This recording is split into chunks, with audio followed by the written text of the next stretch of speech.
Hey, Bugsy. Bugsy. Let's go take a walk. Should we go take a walk? You go take a walk. Go walk around the property. Let's take a look at the property. Yeah. It's my tiny gardens.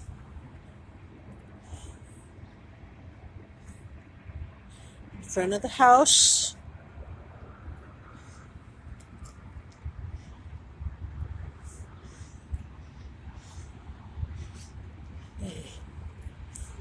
Let's take a walk around the property.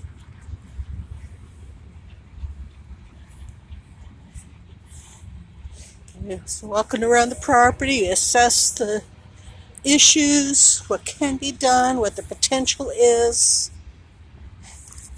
where the hard ground is at.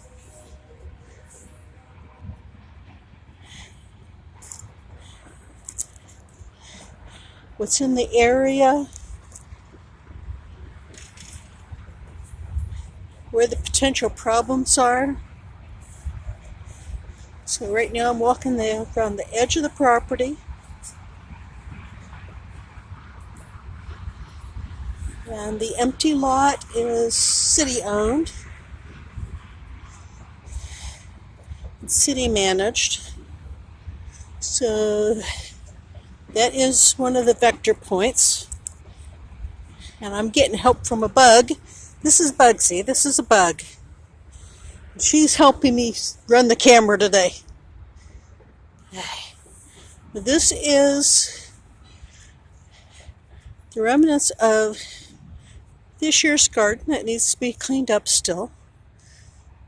But we're expanding this garden on a trial basis from the raised beds, or the one raised bed, and she wants to extend it out to here.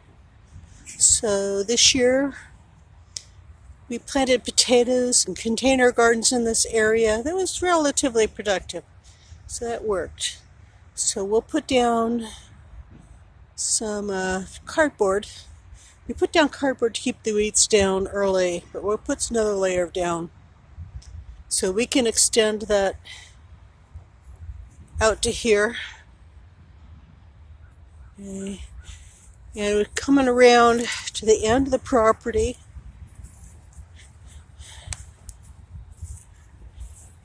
And this is where the primary issues are.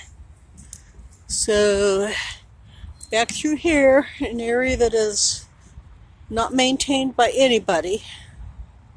Okay. Again, that is city owned, and it's not maintained. Okay. And there are blackberries and grapevine that are encroaching into the garden, and this fall I've got some cleanup to do so that we can move forward on the plan.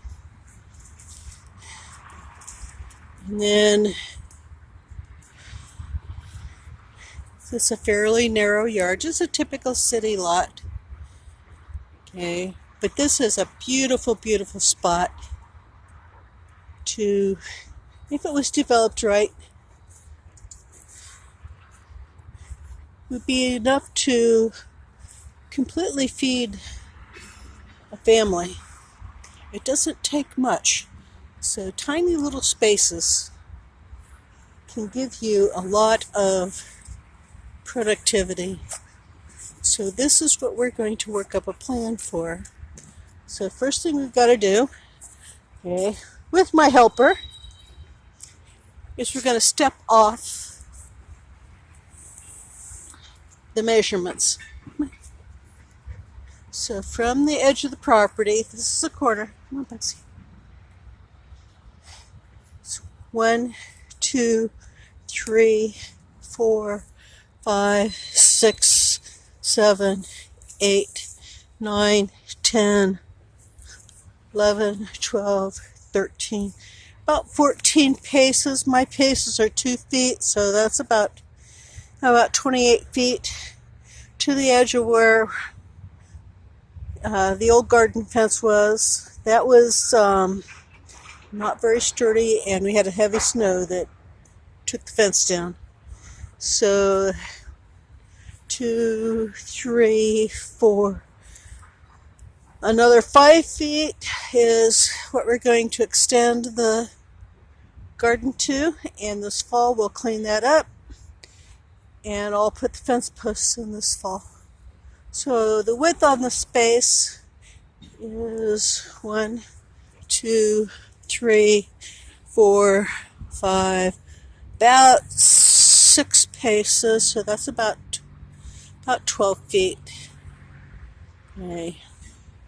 And then from here to the edge of the property, 2, 3, 4, 5, 6, 7, 8, 9, 10, 11, 12, 13, 15, about 16 paces.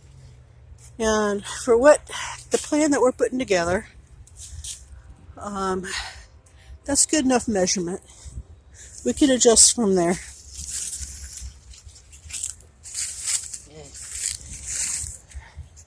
So got that measurement, and then from the property line, got a beautiful maple tree here. 1, 2, 3, about 4 paces. So that is the usable part of the property for produce, for garden space. You could use the underneath the trees is usable too for other things. So, and there's the railroad track. That is one of what we call a vector. Okay. Plus the groundhogs.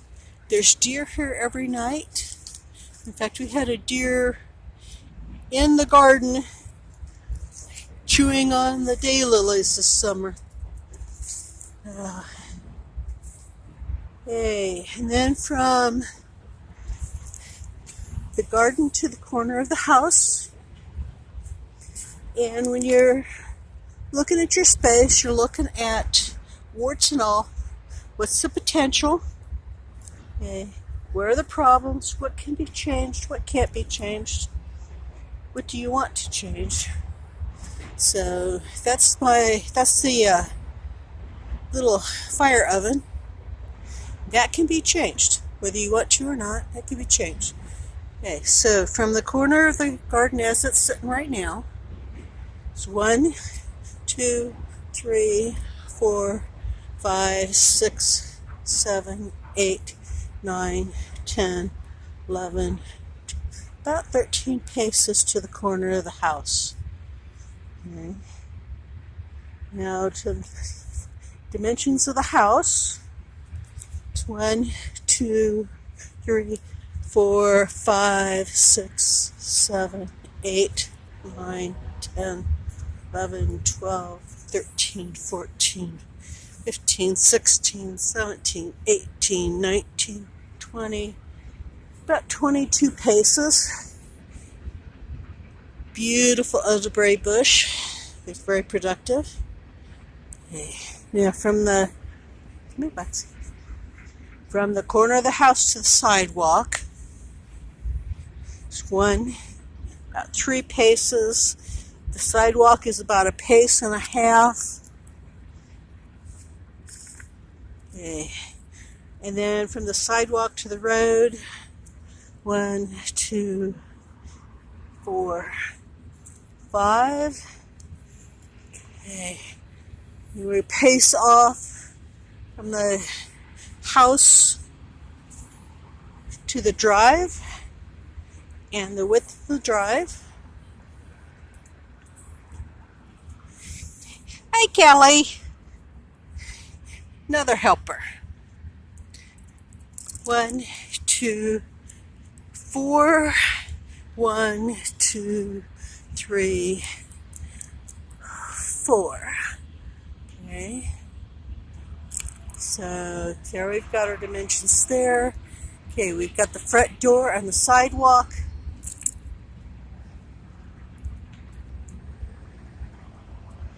Okay, so 2, 3, about 5 paces to the sidewalk.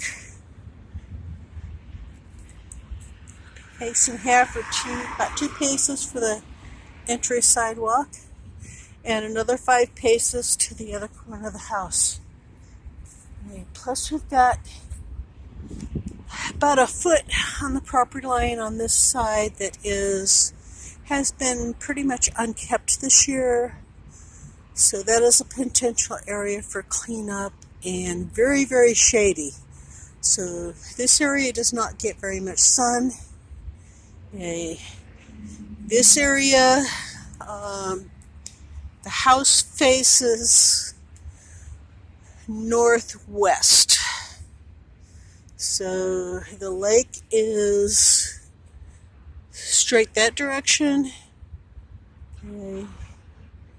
So the lake is northwest of here, and all the roads are in alignment with the lake. And then the railroad track is southeast. Okay. So we've got this area gets sun from about 2 o'clock in the afternoon until sunset. This area gets sun till about noon. Okay, and then the backyard gets varying amounts of sun, from full sun to part shade in various different zones of the backyard. So I've got all this written down on a piece of paper, and from there we draw up a map and start the planning process.